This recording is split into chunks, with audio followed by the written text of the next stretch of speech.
Hello everyone, welcome back to my channel. అందరూ ఎలా ఉన్నారు? ఐ హోప్ మీ అందరూ బాగున్నారు అనుకుంటున్నాను. ఎవరైనా ఛానల్ని ఫస్ట్ టైం చూసినట్లయితే సబ్స్క్రైబ్ చేసుకోండి. ఇప్పుడు మేము ఢిల్లీలో ఫేమస్ మార్కెట్కి వెళ్తున్నాము, సరోజిని మార్కెట్. ఇక్కడ ప్రైసెస్ అవి చాలా తక్కువ అని చెప్పారు. సో ఒకసారి ట్రై చేయాలని చెప్పేసి వెళ్ళాము. చూశాను, చాలా బాగున్నాయి. మేము మెట్రో స్టేషన్ దగ్గర గేట్ నుంచి వెళ్ళాము. అక్కడ కోవిడ్ టెస్ట్ కూడా చేసి లోపలికి పంపిస్తున్నారు.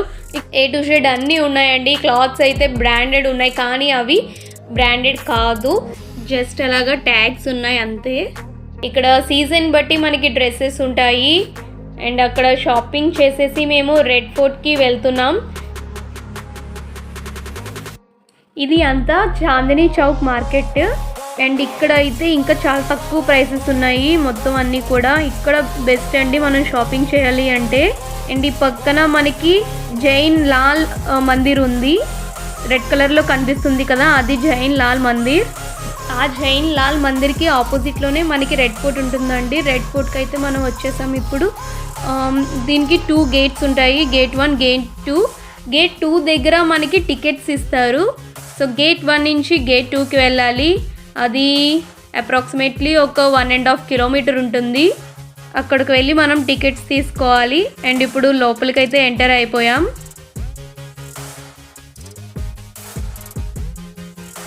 ఇక్కడ మనం టికెట్స్ తీసేసుకుంటాము ఈ ప్లేస్లో. అండ్ టికెట్స్ తీసుకున్న తర్వాత మనకి మళ్ళీ మెయిన్ గేట్కి వెళ్ళాలి అంటే వెహికల్స్ ఉంటాయండి, దానికి మళ్ళీ చార్జ్ చేస్తారు. అది ఇక్కడ తీసుకోవాలి. తీసుకొని మనం వెహికల్స్లో మెయిన్ గేట్ దగ్గరికి వెళ్ళిపోవచ్చు, ఆర్ ఎల్స్ మనం నడిచి కూడా వెళ్ళిపోవచ్చు. మేమైతే వెహికల్ తీసుకొని వెళ్తున్నాము. ఈ ఫోర్ట్ని షాజహాన్ బిల్డ్ చేశారు. ఇది అంతా రెడ్ శాండ్ స్టోన్తోనే తయారు చేశారు, కాబట్టి రెడ్ ఫోర్ట్ అని అంటారు.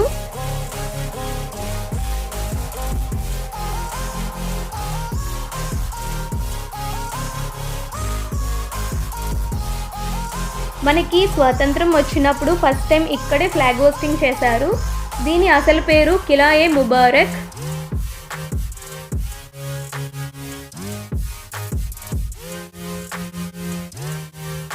ఇక్కడ రాజులు నివసించేవారు అని అంటారు. ఇది 1638లో స్టార్ట్ చేస్తే 1648కి పూర్తయిందంట. సో 10 years పట్టింది మొత్తం కట్టడానికి. ఇది మొత్తం 120 acresలో యమునా నది ఒడ్డున నిర్మించారు.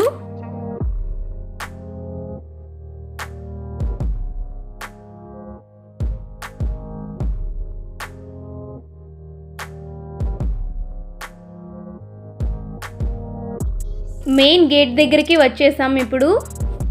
చాలామంది ఉన్నారు.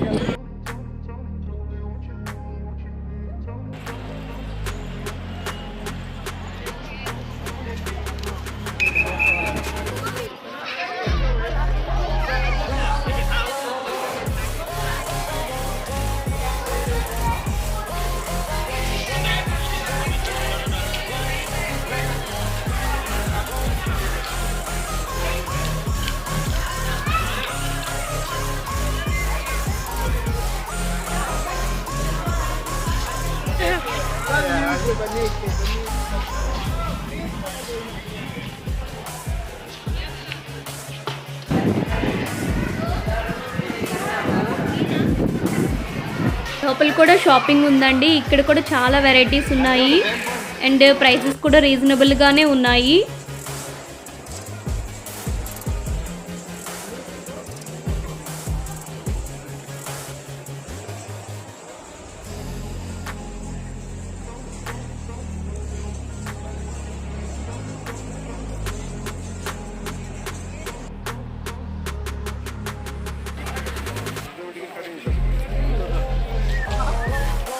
ఈ రెడ్ ఫోర్ట్లో మ్యూజియం కూడా ఉంటుంది.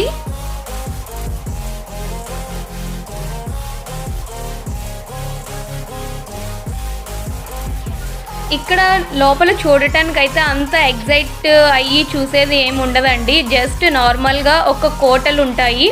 అవి మనం ఒక్కొక్క దగ్గర నుంచి ఇంకొక దగ్గరికి వెళ్తూ చూడడమే. దానికి సంబంధించిన మ్యాటర్ అంతా మనకు అక్కడ బోర్డ్స్ మీద రాసి ఉంటుంది. సో అది మనం చూసుకుంటాము.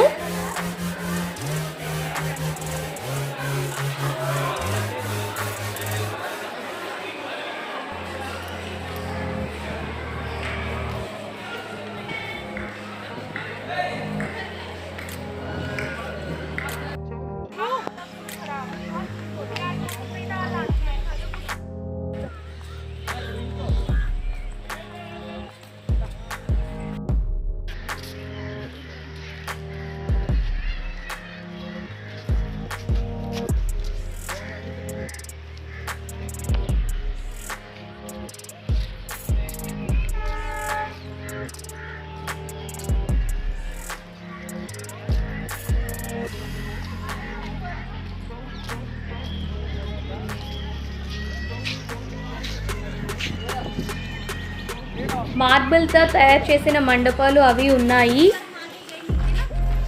మొత్తం ఫోర్ట్లో ఈ ప్లేస్ నాకు బాగా నచ్చిందండి. చాలా బాగుంది, మార్బుల్తో చేసింది. ఇక్కడ ఈవినింగ్ టైంలో రెడ్ ఫోర్ట్ గురించి సౌండ్ అండ్ లైట్ షో జరుగుతుందంట. అది మేము వెళ్ళినప్పుడైతే జరగలేదు.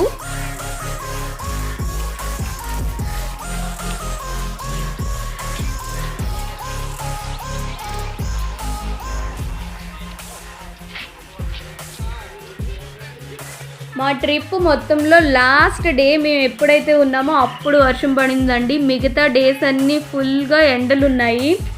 లాస్ట్ మేము వెళ్ళిపోయే రోజు ఇలాగా వర్షం అది పడింది.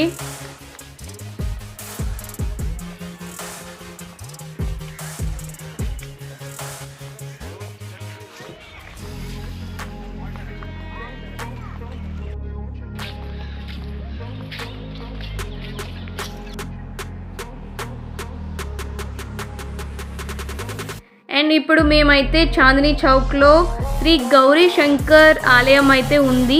అది చాలా ఇయర్స్ బ్యాక్ టెంపుల్ అంట. యాక్చువల్లీ ఇది మాకు తెలీదు. మేము అన్ఎక్స్పెక్టెడ్గా ఓకే వర్షం పడుతుంది కదా అని చెప్పేసి అలాగా సైడ్కి ఉంటే అది కనిపించింది. సో ఓకే వెళ్దాము దర్శించుకుందాము అని చెప్పి వచ్చాము. అండ్ ఇది చాందినీ చౌక్ మెయిన్ రోడ్లోనే ఉందండి. దీని పక్కనే ఇందాక నేను చెప్పాను కదా జైన్ లాల్ మందిర్, అది దీని పక్కనే ఉంది. ఇది గౌరీ శంకర్ ఆలయం. ఇది చాలా ఓల్డ్ టెంపుల్ అంట. అబౌట్ ఒక 800 ఇయర్స్ బ్యాక్ నిర్మించారంట. అండ్ ఇది కన్స్ట్రక్ట్ చేసింది గంగాధర్ అంటండి. ఇక్కడ పైన చూస్తే పార్వతీ పరమేశ్వరులు అండ్ కిందన లింగ రూపం ఉంటుంది. శివరాత్రి రోజున అయితే చాలా బాగా డెకరేట్ చేస్తారంట. అండ్ పూజలు ఎక్కువ చేస్తూ ఉంటారంట. అసలు ఖాళీ ఉండదంట. చాలా ఫంక్షన్స్ అవి సెలబ్రేట్ చేస్తారంట శివరాత్రి రోజున.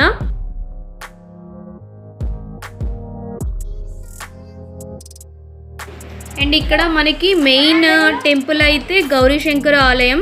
అండ్ నెక్స్ట్ దాని చుట్టుపక్కల ఇలాగ చిన్న చిన్న టెంపుల్స్ లాగా కూడా ఉన్నాయి.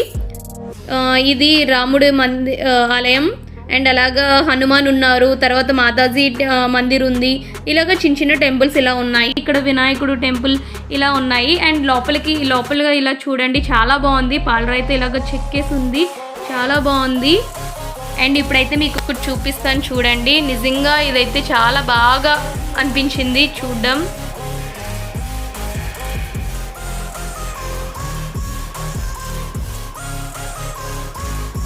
ఇక్కడ శివజీ ఉన్నారు. శివజీకి తల మీద మీరు చూస్తే గంగాదేవి ఉన్నారు.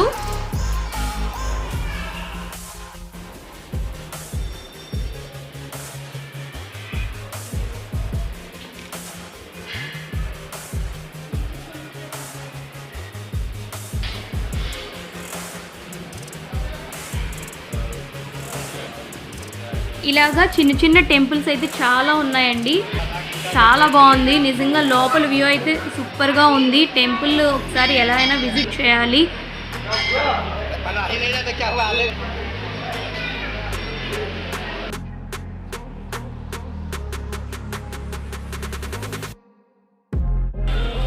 ఇక్కడ నేను చూపిస్తున్నాను కదా, రెడ్ కలర్లో ఉన్నది జైన్ లాల్ మందిర్ అండ్ వైట్ కలర్లో ఉన్నది శ్రీ గౌరీ శంకర్ మందిర్. 10:30 అయింది. రూమ్కి వచ్చేసాం. నెక్స్ట్ డే మా ఫ్లైట్ అండి.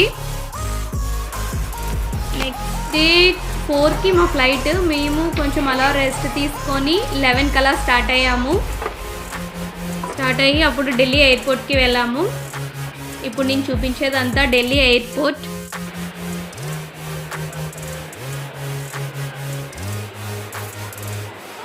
ఇక్కడ చెకింగ్స్కి అలాగే బోర్డింగ్ అంతా అయ్యేసరికి టైం 1 అయిందండి. అండ్ ఇక్కడ ఎయిర్పోర్ట్లోనే ఫుడ్ లాంచ్ ఉంది. సో అక్కడ లంచ్ చేసేసి 1 అవర్ అలా కూర్చున్నాం.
మొత్తం వ్యూ కనిపిస్తుంది, చాలా బాగుంది.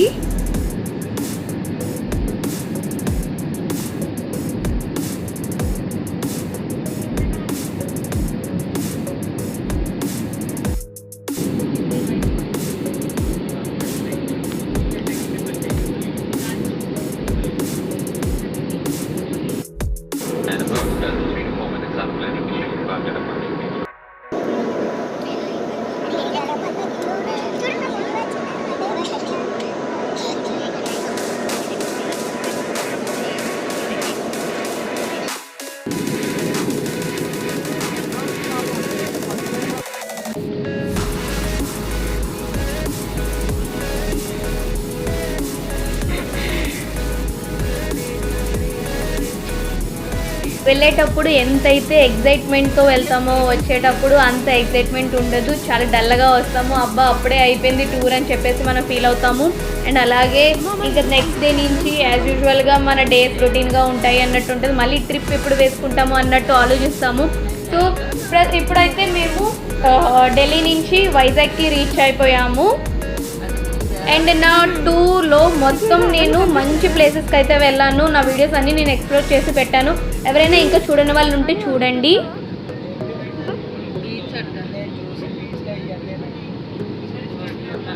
ఇప్పుడు నేను చూసాను బీచ్ అది బీచ్ ఇప్పుడు కనిపిస్తుంది. అది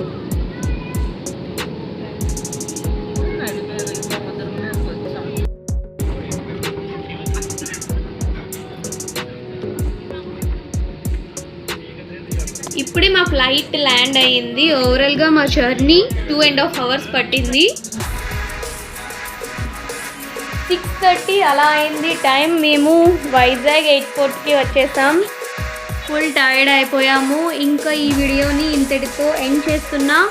ఐ హోప్ ఈ వీడియో మీకు నచ్చిందని అనుకుంటున్నా. ఇన్ కేస్ నచ్చితే లైక్ చేసి షేర్ చేసి సబ్స్క్రైబ్ చేసుకోవడం మర్చిపోవద్దు. మళ్ళీ నెక్స్ట్ వీడియోలో కలుస్తాను. Until then take care. Bye bye.